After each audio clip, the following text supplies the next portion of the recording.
Այսօր մենք հասանք Դվոց կրկին 10-րդ գլխուն եւ այստեղ ունենք երկու արձատե փողերու պատրաստության հրահանգները։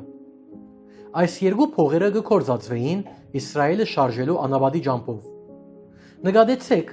որ փողերը շատ կարևոր են ամբողջ Աստվածաշունչին մեջ,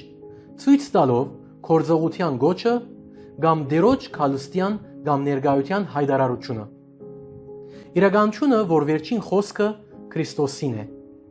Անոր ցայնը եկեղեցու համար վերջին փողն է։ Ինչպես որ անսավ հայտնության մեջ հրավիրելով Լավոդիկե եկեղեցին, ահա ես գեցած եմ թուրը գզարնեմ։ Դերոջ վերջին փողին գանչը իր եկեղեցին աշխարհեն դուրս կանչելն է եւ այդ պիտի լա վերջին գանչը։ Հիշեցեք, որ Իսրայելի զավակները Սինայի մեջ էին արդեն գրեթե 2 տարի եւ կստանային օրենքը։ Ճիշտ այդ ժամանակ անոնց տրվեցավ արձատե փողերու հրահանգները։ Արձատ մեդաղը գխոսի փրկակինին մասին, իսկ փող հնչելը գանչ է փրկված ժողովրդին։ 11-րդ համարեն մինչև գլխուն մնացած մասը փողերը պատրաստվեցան եւ հնչեցին եւ Իսրայելի որդիները սկսան իրենց անաբադի երթը։ Եվ արդուն գանուխ ժողովուրդը ջամփա ելավ, քանի որ ամբես սույնը բարձրացած էր։ Անոնք հավաքեցին իրենց իրերը եւ խորանը վար իջեցուցին։ Մովսեսն ու Ահարոնը արջևն էին գտիդեին եւ անոնք նշան գուտային։ Փողերը կհնչեին եւ ինչ կբադահեր։ Դաբանը, որ գշալգվեր Գահիթի ընտանիքին կողմեն, ճիշտ արջևն էր Մովսեսի եւ Ահարոնին հետ, որովհետեւ Դաբանը գարաշնորթ է անաբադի երթը, քանի այս դիրոջ ժողովուրդն է։ Նույն կերպով Քրիստոս իր եկեղեցին գարաշնորթ է այս աշխարհի անաբադին ընդմեջեն։ Եվ այսպիսով այդ Դաբանը գխոսի Քրիստոսի մասին։ Երկրորդ փողի ժամանակ Հութան, Իսաքարի եւ Զափուղոնի հետ գկալե արևելքեն։ Պատկերացուցեք, այդ փողը պետք է լար բարձր, հստակ եւ մաքուր, իսկ ժողովուրդը գլսեր ու գհնազանթեր։ Երրորդ փողի հնչումին Քերսոնի եւ Մերարիի ընտանիքները գշարժին, իրենց վրա ունենալով խորանի ամենածանր իրերը, դախտակները, նիկերը եւ բոլոր ծածկոցները։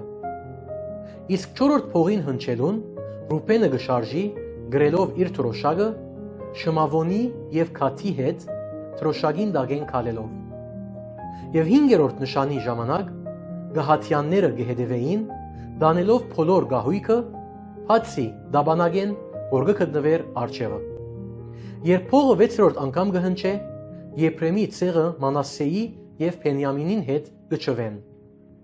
Ետքը վերջին ցայնին ժամանակ Թանի ցեղը գշարժի եւ Ասերը եւ Նեփթաղիմը գհետևին։ Եվ ետքը անոնց կհաջորդե խառն բազմությունը, որ չէին գիտեր թե ինչ են, իսրայելցիներ թե ոչ եգիպտացիներ։ Անոնք չէին գիտեր երթան թե մնան, եւ որպես արդյունք անոնք դարձան թափառական։ Նկատեցեք, որ փողերը 7 անգամ հնչեցին, բայց արդյոք նկատեցիք ուրիշ բանը, այդ նույն փողերուն թիվն է, որոնք կհնչեն հայտնության քրքին մեջ։ Կտեսնեք, որ երկու գդագարաններն ալ հինը եւ նորը գապված են իրարու, քանի որ երկուքն ալ կպատմեն, թե ինչպես դերը կգործեր իր ստեղծագործության հետ։ Այսպիսով անակնկալ չէ, որ հայտնության այդ 7 փողերը կապված են Իսրայելի որդիներուն հետ։ Մեծ նեղության ժամանակաշրջանին այդ 7 փողերը պիտի հնչեն, եւ Աստված պիտի փոխադրե Իսրայելի որդիները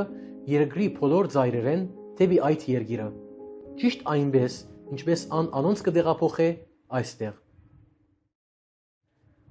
Հիմա 31-րդ համարի մեջ Մովսես գարաչարգե իր աներոջ քալ եւ իրենց աճակցիլ, որպես մատյանացի անգրնար մեծ օգնական լալ անաբադի երթին։ Բայց գիշեք ինչպես Աստված հստակացուց Մովսեսին, որ դերն էր, որ պիտի առաջնորդեր իրենց։ Ցերեգը ամբես սյունի եւ գիշերը գրագե սյունի միջոցով եւ դաբանին մոտ։ Սակայն նորեն այդպես կնեն, վստահելով բնական միջոցներու, խնդրելով Մեգեմը այս ձերունիեն, որ նույնիսկ չի գիտեր թե Աստված ինչպես կուզե որ երթան։ Նույնն է բարական այսօր սիրելիներ։ Եկեղեցին գմորնա, որ Քրիստոսն է իր գլուխը եւ առաջնորդը, եւ փոխարենը գլսե աշխարհի ցայնին։ Այդ մասնակետներու ցայնին լսելն է։ Այն մարդոց, որոնք իսկական հոգևոր զանազանություն չունին։ Եվ որպես արդյունք եկեղեցին գդարվի շատ տխուր վայրիմը։